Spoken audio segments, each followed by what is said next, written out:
Kyle Larson saw his hopes of winning the Wild West Shootout evaporate tonight as he retired from the A main feature. Before we get into this, I'd like to ask you, please hit that subscribe button, hit that bell for notifications so you don't miss any of our future videos here at John Trent Racing.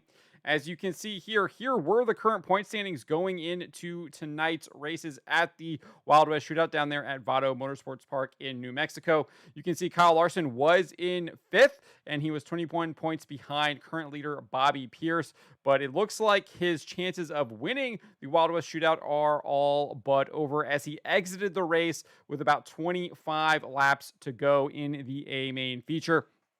Let's take a look at what happened here. This was, I guess it wasn't 25 laps. It was closer to like 23 laps. But you can see here, he is one of the few cars up on the outside. Most of the drivers were running around on the bottom. That was where the speed was at. It was kind of a one-lane track, but Larson was trying to get something happening up on the outside, and it ended up biting him. So let's take a look here. You can see Larson is up there on the outside in that black number 6 car right there. And we will see that he ends up getting caught up in the cushion. So right there, something happens. I don't know if something broke on his car right there or what, but clearly something happened there if he got caught up in the cushion.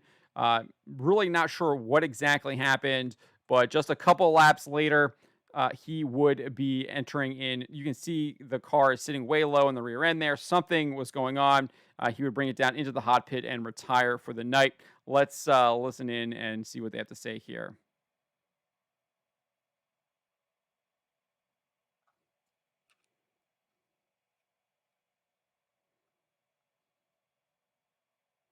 And BJ Robinson will join him down there as well. Trent and Barry, they've made their way down to you. That 6 car. Yeah, it's something more than a tire, though. The right rear is drooping down, hanging down way low. Got to be careful using the word droop in dirt late model races, but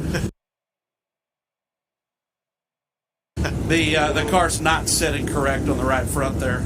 Yeah, you can see it on the screens on the suspension. Something not looking right on that right rear tire, and we'll see if we can get an update from down there. BJ Robinson, the Mary's Home Furnishing hot pit. 9 laps down, and Bobby Pierce may be pointing out debris over in turn number 3. I believe we have the FK Rod-Ins instant replay of Kyle Larson getting over the cushion down in 1 and 2. Looks like his night is going to be over as he briefly stopped in that Mary's Home Furnishing hot pit. And you see Larson out of the party. Kyle's out of the Mary's Home Furnishing hot pit. Broken right rear shock and a tire change on the left rear for BJ Robinson. Thank you very much. So there you have it. He had a broken shock. Unclear if it was him going over the cushion that broke the shock, or if he broke it, maybe hitting that debris that they're talking about that was in turn 3 during those 2 laps where they weren't really focusing in on him and we didn't really have a shot of what was going on there. But Kyle Larson's, I think, chances of winning the Wild West Shootout over the course of the 6 races that they have there is pretty much over now. Pretty much an insurmountable number for him. He'd have to, the drivers in front of him are going to have awful nights. Bobby Pierce is going to have to have a terrible night. Cade Dillard is going to have a terrible night. Tyler Erb will have to have a terrible night, and Mike Marlowe will have to have terrible nights as well. And it's possible that happens, but Bobby Pierce looks to be the strong car tonight, as he has been pretty much one of the top competitors all week so far at the Wild West Shootout. Let me know what you guys make of what happened to Kyle Larson here tonight at the Wild West Shootout.